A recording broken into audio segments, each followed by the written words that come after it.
Assalamualaikum warahmatullahi wabarakatuh. Hai, bertemu lagi dengan saya Septi Febri Mulyani, mahasiswi Sekolah Tinggi Ilmu Farmasi Padang, Angkatan 2019, nomor BP 19011142. Baiklah, di materi kali ini saya akan membahas materi tentang sistem saraf pusat. Yang pertama, saya akan menjelaskan tentang sel saraf. Sel saraf adalah sel yang mengantarkan impuls atau rangsangan dari reseptor ke otak dan sebaliknya. Sel saraf juga bertanggung jawab atas gerak refleks. Sel-sel saraf disebut neuron. Neuron-neuron tersebut membentuk suatu sistem saraf pada manusia. Sel saraf berbeda dengan sel-sel pada umumnya karena terdapat akson atau neurit, sehingga sel saraf terlihat seperti memiliki ekor.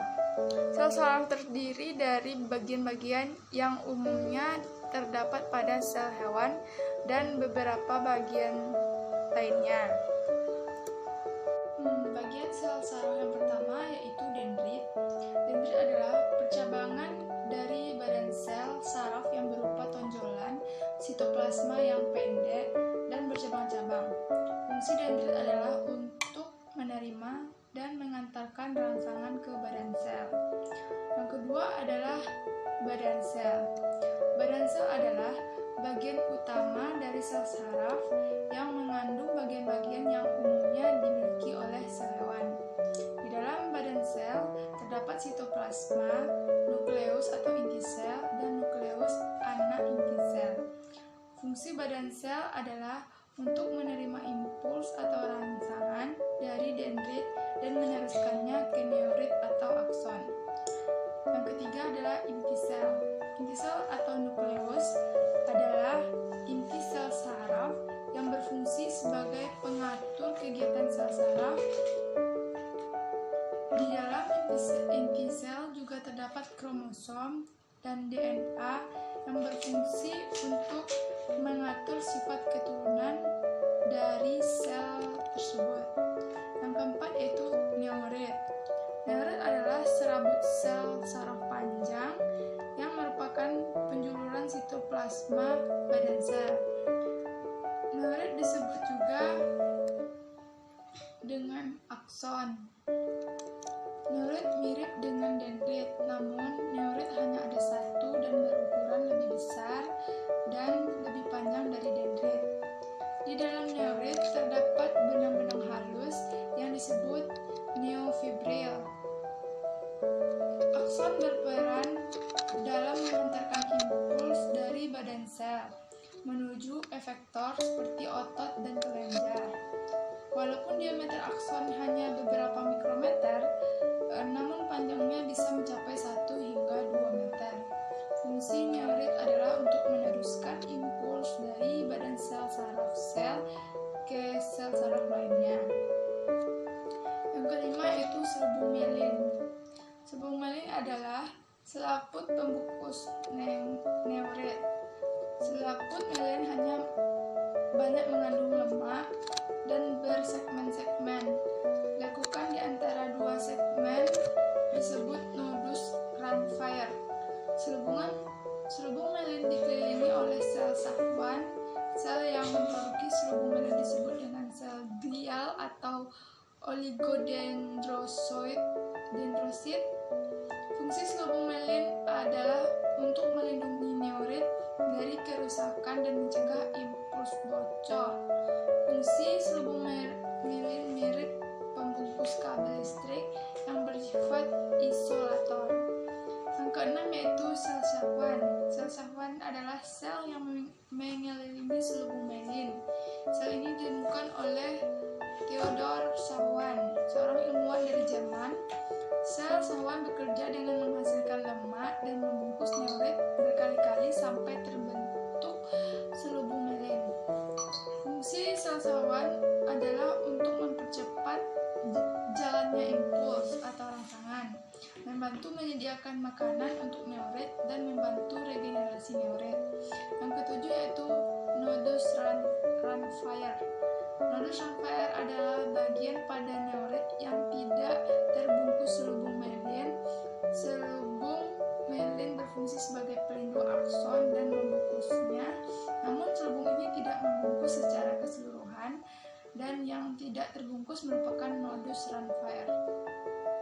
Fungsi utamanya sebagai loncatan untuk mempercepat impuls saraf ke otak atau sebaliknya.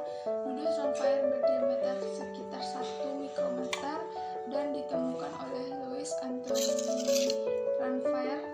Adanya nodus Ramphire tersebut memungkinkan saraf meloncat dari satu nodus ke nodus yang lain, sehingga impuls lebih cepat sampai pada tujuan.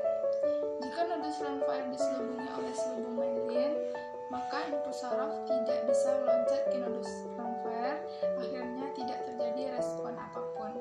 Yang ke-8 yaitu oligodendrosit. Oligodendrosit adalah sebuah sel pendukung yang menyediakan isolasi bagi sel-sel saraf dengan membentuk selubung myelin di sekitar akson. Fungsi oligodendrosit adalah untuk membentuk selubung myelin yang sama pada sistem saraf pusat dan sebagai sel penyokong. Oligodendrosit memiliki beberapa julukan memanjang yang masing-masing membungkus atau seperti dadar gulung seperti akson antar neuron untuk membentuk segmen myelin. Yang ke-9 yaitu sinapsis. Sinapsis adalah titik temu antara terminal akson salah satu neuron dengan neuron lain. Pada setiap neuron, terminal aksonnya membengkak membentuk suatu tonjolan kecil yang disebut tombol sinapsis. Pada setiap sinapsis terdapat celah sinapsis. Sebuah sinapsis menyediakan koneksi antar neuron yang memungkinkan informasi sensorik mengalir di antara mereka. Pada bagian ujung akson terdapat kantong yang disebut bulbus akson. Kantong tersebut berisi zat kimia yang disebut neurotransmitter. Neurotransmitter dapat berupa asetilkolin dan kolinesterase yang berfungsi dalam penyampaian impuls saraf pada sinapsis. Fungsi sinapsis adalah untuk mengirimkan impuls dari akson ke dendrit di sel saraf. Selanjutnya adalah sistem saraf pusat. Sistem saraf pusat adalah bagian dari sel saraf yang mengkoordinasi kegiatan dari semua bagian tubuh hewan, bila yaitu semua hewan multiseluler kecuali simetris, radial spons, dan binatang seperti ubur-ubur. Pada vertebrata, sistem saraf pusat yang ditutupi dalam meninges. Ini berisi bagian besar sistem saraf dan terdiri dari otak dan sumsum tulang belakang. Bersama-sama dengan sistem saraf perifer memiliki peran fundamental dalam kontrol perilaku. Sistem saraf pusat adalah yang terkandung dalam dorsal rongga dengan otak di dalam rongga, tengkorak, dan tulang belakang di rongga tulang belakang. Otak dan sumsum tulang belakang ini merupakan organ yang sangat lunak dan memiliki fungsi yang sangat penting bagi semua proses yang ada di dalam tubuh, sehingga membutuhkan perlindungan. Selain dilindungi oleh tengkorak dan ruas-ruas tulang belakang, lapisan selaput tulang belakang. Yang pertama itu durameter. Durameter terdiri dari dua lapisan yang terluar bersatu dengan tengkorak sebagai endosteum dan lapisan lain sebagai durameter yang mudah dilepaskan dari tulang kepala. Di antara tulang kepala dengan durameter terdapat rongga yang disebut dengan epidural. Yang kedua yaitu arachnoidea mater. Disebut demikian karena bentuknya seperti sarang laba-laba. Di dalamnya terdapat cairan yang disebut liquor cerebrospinalis, semacam cairan limpa yang mengisi sela-sela membran arachnoid. Fungsi selaput arachnoida adalah sebagai bantalan untuk melindungi otak dari bahaya kerusakan mekanik. Yang ketiga yaitu pia meter, lapisan terdalam yang mempunyai bentuk disesuaikan dengan lipatan-lipatan permukaan otak.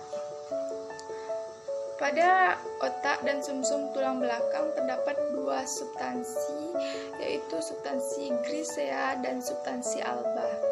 Substansi grisea memiliki warna abu-abu karena tersusun oleh badan sel dari sel saraf. Sedangkan substansi alba memiliki warna putih karena tersusun oleh serabut-serabut sel saraf. Walaupun keduanya memiliki substansi yang sama, namun berbeda dalam hal susunannya. Pada otak, substansi grisea terdapat pada bagian korteks dan substansi alba terdapat pada bagian tengah.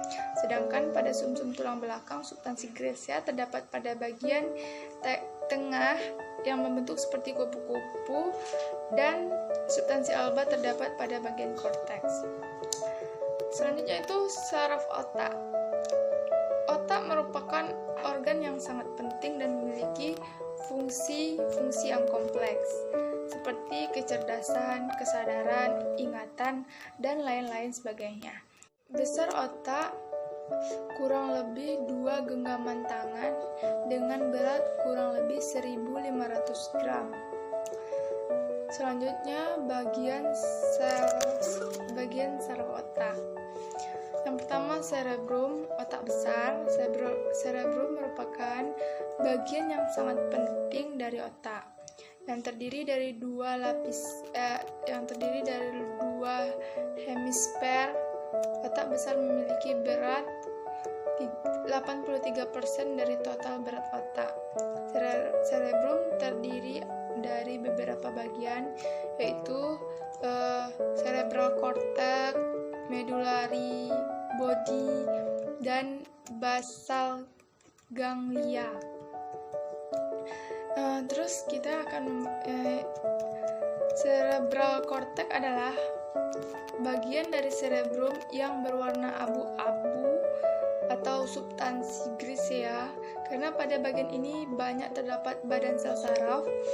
Cerebral cortex memiliki 4 area yang disebut lobus, yaitu lobus frontal, lobus parietal, lobus occipital, dan lobus temporal. Lobus frontal merupakan pusat kemampuan motorik seperti kecerdasan, berbicara, dan daya ingat atau memori. Selanjutnya, medullary body. Medullary body merupakan bagian dari cerebrum yang berwarna putih atau substansi alba. Bagian ini karena mengandung banyak serabut saraf atau akson. Bagian ini berfungsi mengirimkan impuls dari dan ke cerebral cortex. Pada medullary body terdapat bagian yang disebut corpus callosum yang menghubungkan impuls dari kedua cerebral hemisfer. Dan selanjutnya itu basal ganglia. Basal ganglia merupakan bagian dari cerebrum yang berwarna abu-abu. Pada basal ganglia terdapat banyak badan saraf yang menyebabkan warna abu-abu pada bagian ini. Bagian ini berfungsi untuk mengatur pergerakan otot rangka. Selain itu, basal ganglia juga menghubungkan cerebral cortex, thalamus, dan hipotalamus. Selanjutnya, brainstem. Brainstem merupakan bagian yang sangat penting dari otak yang terdiri dari beberapa bagian. Yang pertama, midbrain. Midbrain merupakan bagian brainstem yang penting. Midbrain terletak di antara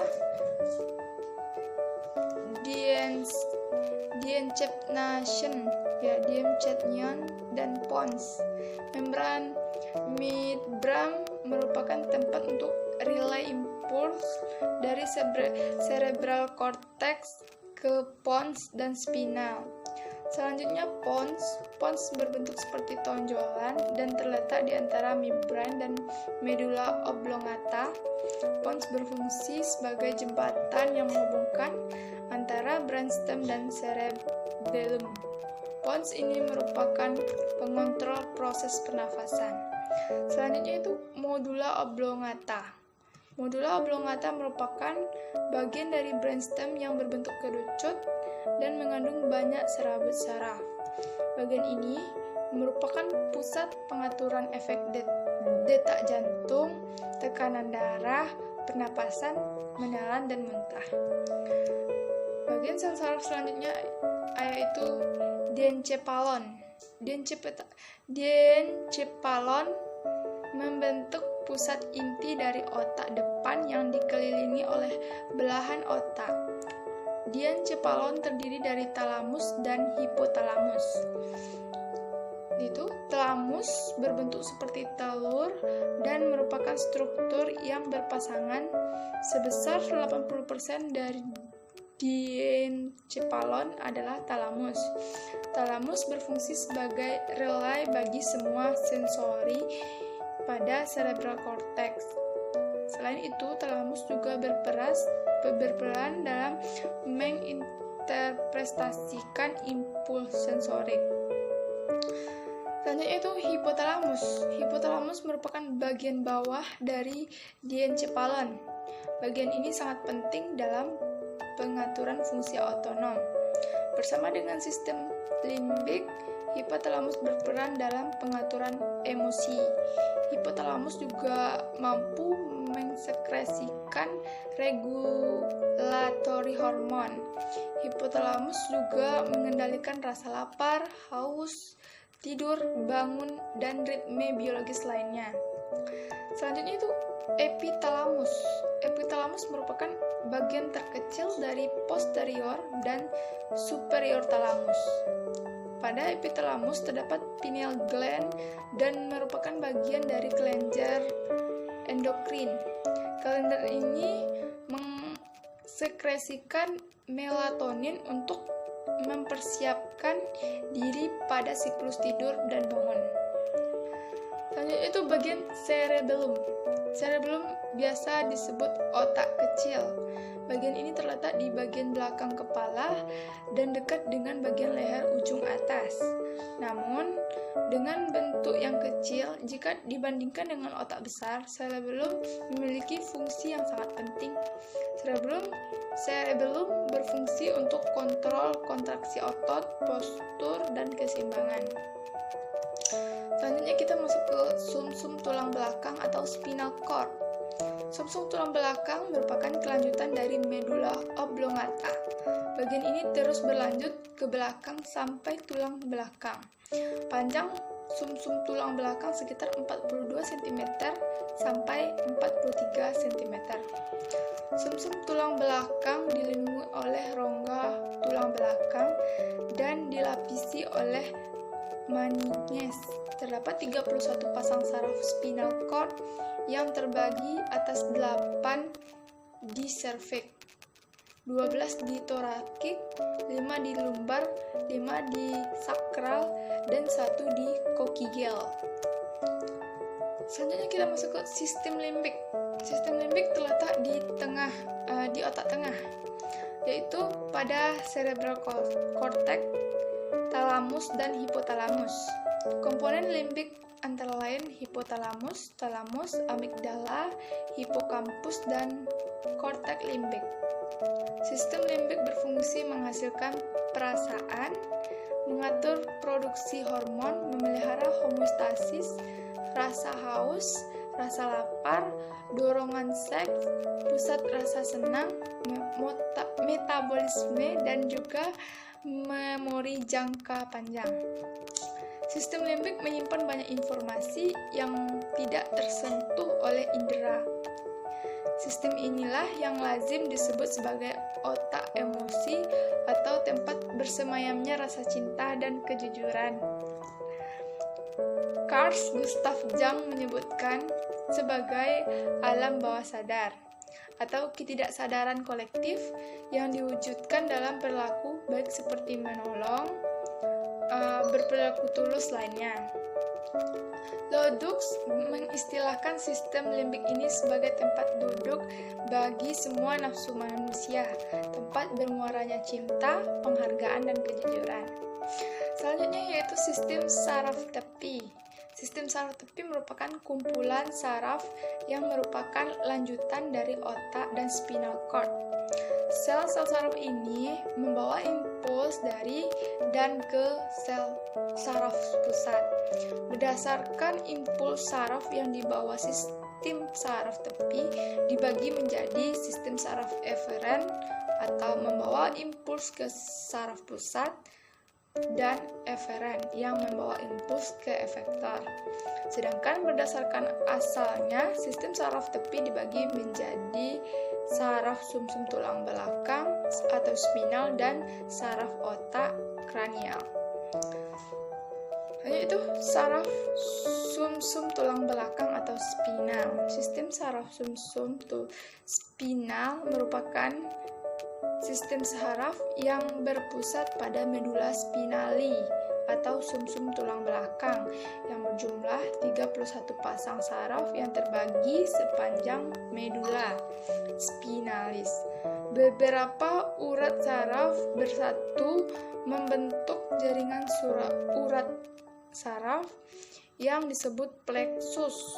Ada 3 buah plexus, yaitu yang pertama plexus cervicalis merupakan gabungan urat saraf leher yang mempengaruhi bagian leher, bahu, dan selanjutnya plexus brachialis mempengaruhi bagian plexus jumbosacralis yang mempengaruhi bagian pinggul dan kaki. Selanjutnya kita masuk ke sistem saraf otonom. Tidak semua kerja sistem saraf terjadi secara sadar, seperti saraf-saraf yang mengontrol detak jantung, pupil mata, otot polos, dan lain sebagainya. Sistem saraf otonom terbagi menjadi 2 macam, yaitu sistem saraf simpatik dan parasimpatik. Sistem saraf parasimpatik disebut dengan kolinergik karena diaktifasi oleh asetilkolin yang dihasilkan oleh postganglion. Sedangkan sistem saraf simpatik disebut adrenergik karena umumnya portaglionik melempar norepinerpin. Sistem saraf parasimpatik umumnya disebut sebagai housekeeping system yang menyebabkan organ seperti jantung, organ pencernaan, dan lain-lain dapat bekerja secara normal atau homeostatis. Sistem saraf simpatik bekerja dalam keadaan stres sehingga disebut dengan fight or flight system. Kondisi stres ini ditandai dengan peningkatan detak jantung, tekanan darah, dilatasi bronchioles dan pada paru, dan lain sebagainya. Selanjutnya yaitu cairan cerebrospinal, cairan penting dalam otak dan tulang belakang. Komposisi cairan cerebrospinal yang normal adalah 99% air, sisanya terdiri dari protein, glukosa, sel monoklear, elektrolit, enzim, dan sel darah putih atau leukosit. Karena sebagian besarnya adalah air, cairan ini memiliki warna yang jernih atau bening. Fungsi cairan cerebrospinal adalah cairan cerebrospinal mengalir dalam vertikal otak, batang otak, dan sekitar saraf tulang belakang. Cairan ini memiliki sifat antibakteri yang menghambat pertumbuhan dan perkembangan bakteri. Cairan cerebrospinal memiliki 3 fungsi utama, yaitu yang pertama, menjaga jaringan otak agar tetap berada di posisinya dan sebagai bantalan untuk melindungi otak dari cedera. Yang kedua, sebagai media untuk mengantar nutrisi ke jaringan otak dan membuang zat sisa dari otak. otak. Yang ketiga itu menjaga keseimbangan tekanan intracranial bersama dengan darah dan jaringan otak. Produksi cairan cerebrospinal orang dewasa sekitar 500 ml per hari, sedangkan pada anak-anak berusia 4-13 tahun produksinya sekitar 65-150 ml per hari. Cairan ini akan diserap dan digantikan dengan cairan yang baru setiap 6-8 jam. Kelainan pada cairan cerebrospinal, jika terjadi infeksi pada otak atau tulang belakang, cairan cerebrospinal bisa berubah warna dan menjadi keruh. Hal ini dapat menandakan adanya infeksi atau penumpukan sel-sel darah putih dan protein. Selain kandungan di dalamnya, keseimbangan antara produksi dan penyerapan cairan cerebrospinal merupakan hal yang penting. Karena cairan cerebrospinal dibuat secara terus-menerus. Jika penyerapan dan alirannya terhambat, cairan ini bisa menumpuk di dalam rongga otak sehingga menimbulkan hidrosefalus. Pada bayi dan anak-anak, hidrosefalus biasanya ditandai dengan pembesaran ukuran lingkar kepala. Penanganan kelainan cairan cerebrospinal yang pertama yaitu jika penyebabnya adalah infeksi, dokter akan memberikan pengobatan yang sesuai jenis infeksinya. Untuk mencegah infeksi, Anda bisa melakukan vaksinasi. Jika gangguan produksi dan aliran seperti yang terjadi pada hidrosefalus, mungkin diperlukan tindakan pembedahan. Dua metode operasi yang biasanya dilakukan adalah operasi pemasangan shunt dan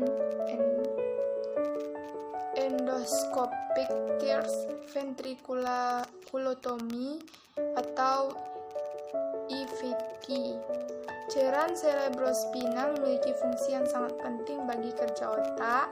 Oleh karena itu, jika ada keluhan yang bisa menandakan gangguan pada cairan ini, seperti nyeri kepala yang makin lama makin berat, muntah, dan penurunan kesadaran, segeralah periksa ke dokter untuk mendapatkan penanganan yang tepat.